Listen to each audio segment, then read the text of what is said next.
I think that to be a ballet dancer, you have to have a unique perspective about yourself. You have to be the kind of person who is a perfectionist and you're driven. And if you're those two characteristics, no matter what kind of body type you have, you're probably going to do well in dance. We like to equate it to golf.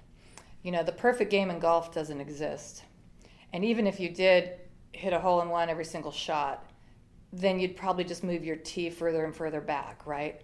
So it's almost the same in ballet. Just because someone's getting their leg up to their ear, the next day they might want it an inch higher than their ear, or they want to do 3 pirouettes today, and when they get 3 pirouettes under their belt, they want to try for 4.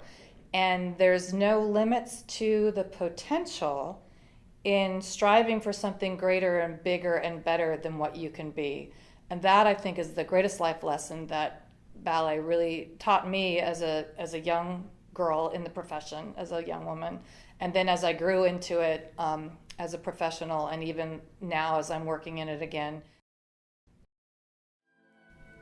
I think that a lot of times people don't realize how much a ballet dancer is truly an athlete.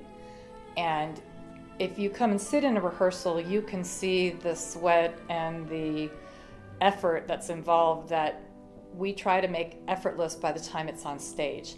So, for example, the Grand Pas de Deux, the Sugar Plum Fairy and her Cavalier, do a very long duet together, the pas de deux they do together, and then they each have a solo, and then they have the finale movement they do together. And altogether, the dancing, I think, is probably a good 9 minutes or so, which doesn't sound like very much, so it's just 9 minutes. But if you were to do something pretty constantly, anything for 9 minutes, you probably would get tired. And it's interesting to watch the dancers as they have to push themselves so that they have the stamina to do a role. So we might run a solo that's a minute and a half 2 or 3 or 4 times in a half an hour period of time. The pushing and effort that you do to make something look effortless in performing it is different than an athlete. Like a football player can go out and yell and grunt, and he can bash things and make noise, and that's all okay. It's part of the game.